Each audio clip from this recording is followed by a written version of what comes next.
Halo semua, kembali lagi bersama saya, Muhammad Rizky. Pada video kali ini, saya masih bekerja sama dengan tim Sevima. Dan pada video kali ini, saya akan sharing kepada semua penonton. Sudah hampir 3 tahun universitas yang saya jalani ini sudah memakai si ACAD. Sistem perkuliahannya juga menjadi lebih simpel, lebih praktis, dan lebih efektif. Nah, pada video kali ini, saya akan sharing pengalaman dengan menggunakan sistem dari si ACAD atau dari Sevima, yaitu si ACAD Go Feeder. Nah, di sini di tampilan awalnya itu kita bisa mendapatkan info atau berita terbaru dari halaman ini. Hal pertama atau kelebihan pertama yang membuat saya unik dari halaman dashboard si ACAD atau Sevima Go Feeder ini, kita bisa tahu apakah hari ini atau besok lusa ada jadwal perkuliahan atau tidak. Maka di halaman awal ini dikasih tahu atau dikasih lihat lah. Terus selanjutnya ada halaman atau saat ini kamu berada di semester 7 telah menempuh berapa SKS, PK-nya berapa. Mungkin ini saya akan sensor karena ya saya tidak terlalu pede tentang ini. Selanjutnya ada tentang kalender, yang dimana kalender ini tuh saya lumayan terbantu karena ada hari liburnya juga, karena kalender ini sangat berguna ketika mau libur ataupun mau UAS atau ujian. Jadi di sini tuh ketika perkuliahan atau jadwal UASnya sudah ada, di kalender ini tuh terupdate sendiri gitu. Misalnya hari Senin, Selasa, atau Rabu, jadwal apa saja sih yang ada di kalender ini. Dan selanjutnya juga ada ringkasan hasil studi, kartu hasil studi, dan tagihan dan pembayaran mahasiswa. Nah, yang uniknya itu ketika kita sudah mengetahui berapa hasil atau dari SKS yang telah kita dapat atau yang telah kita kontrak, hasilnya tuh kita bisa langsung print sendiri. Nah, ketika di 2018, perbedaan yang mencolok ketika saya sudah kuliah 1 tahun adalah di 2017 saya masih menggunakan kertas untuk mengisi KRS, yaitu kartu rencana studi, yang dimana masih menggunakan kertas. Mau kontrak mata kuliah apa tuh masih ditulis. Sedangkan ketika di 2018, ketika Universitas Bali Bandung sudah memakai sistem si ACAD Sevima Go Feeder ini, sekarang kita tidak perlu ngantri atau meminta kertas yang seperti waktu itu. Cukup kita ke menu perkuliahan dan ke kartu rencana studi online. Ini untuk di awal semester biasanya. Nah, ketika sudah di kartu rencana studi online, kita tinggal menambahkan mata kuliah apa yang akan kita kontrak di semester berapa. Otomatis nama mata kuliah, kelasnya, dosen pengajarnya, ruangnya, hari, waktu, dan bahkan waktu selesai jadwalnya pun sudah tersedia. Jadi tidak perlu menunggu jadwal dari dosen lagi. Begitu mengontrak atau memasukkan KRS online ini, kita sudah tahu, oh ternyata mata kuliah ini jadwalnya hari ini, dosennya siapa, dan sampai jam berapa perkuliahannya dimulai ataupun selesai. Dan di semester ini hanya 15 SKS. Dan semoga di semester 8 bisa lancar lah skripsinya. Amin. Mohon dukungannya para penonton sekalian. Masih di yang tadi, di menu perkuliahan, dan di sini ada contohnya, ada 6 mata kuliah dengan total SKS-nya 15, kemudian kelasnya juga hampir semua samalah untuk kelas di sini. Dan untuk waktunya hanya di hari Jumat dan Sabtu. Harusnya tuh hari sekarang saya ada mata kuliah, tetapi jadwalnya tuh digeser untuk yang hari ini gitu kan. Makanya saya bisa cuti. Setelah itu ada tentang laporan. Laporan di sini tuh jika kita ingin mengetahui laporan hasil kartu rencana studi yang KRS tadi, kita bisa langsung mengkliknya dan langsung nge-print out sendiri. Jadi tidak harus ngantri ke ruang administrasi yang di kampus. Yang ngantri biasanya itu kalau mau minta laporan. Cukup kita masuk ke sini, mau di semester berapa kita print, kemudian tampilkan laporannya. Dan ini sudah cukup simple sih, sepertinya seperti ini. Ini KRS yang semester ini saya kontrak. Ketika sudah ditampilkan, tinggal langsung di print saja, tinggal dicetak. Kemudian serahkan kepada ketua prodi atau ke pembimbing akademiknya. Dan sudah diserahkan saja. Biasanya itu tuh di awal semester. Terus kalau di akhir semester ketika kita ingin mengetahui hasil nilainya, bagaimana? Tinggal cek saja di sini.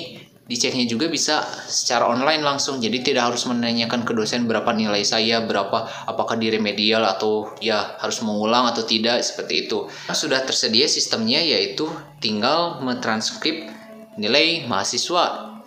Dan di sini wah langsung banyak semua. Semua mata kuliah yang pernah dikontrak langsung ada semua di sini. Hanya saja ya seperti yang kalian tahu, yang namanya nilai itu biasanya itu hanya sebuah angka.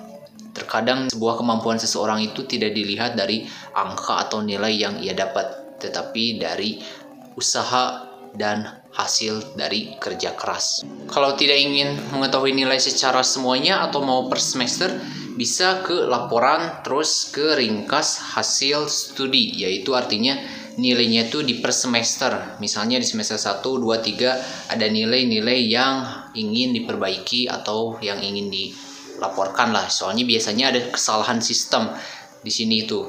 Menu terakhir yang ada di si Akad Sevima Go Feeder ini yaitu sistem pembayarannya.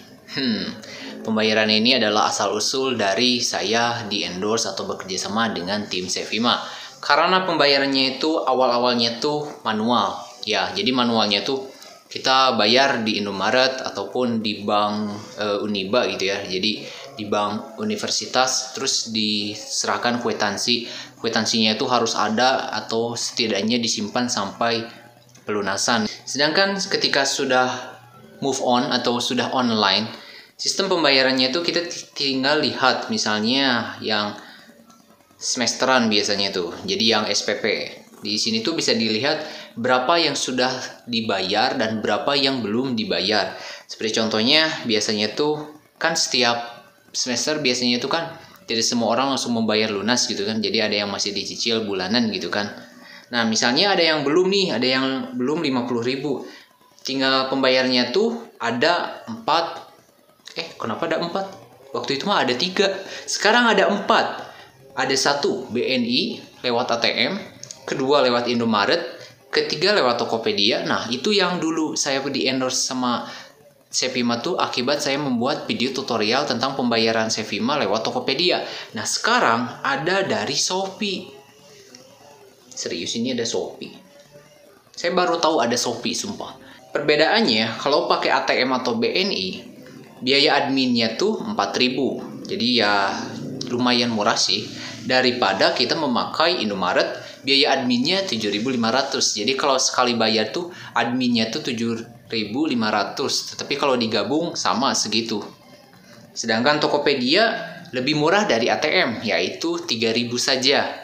Kita cek yang Shopee. Nah, kalau yang Shopee sama kayak di Tokopedia, adminnya tuh hanya 3.000 setiap transaksi atau setiap pembayaran dari perkuliahan ini. Kelebihan dan kekurangan dari metode pembayaran ini, jika kalian di ATM, otomatis kan harus ngantri gitu kan ke ATM dulu. Terus ke Indomaret, kalau rumahnya jauh dari Indomaret berarti kan harus OTW dulu atau berangkat dulu gitu kan ke Indomaret terdekat.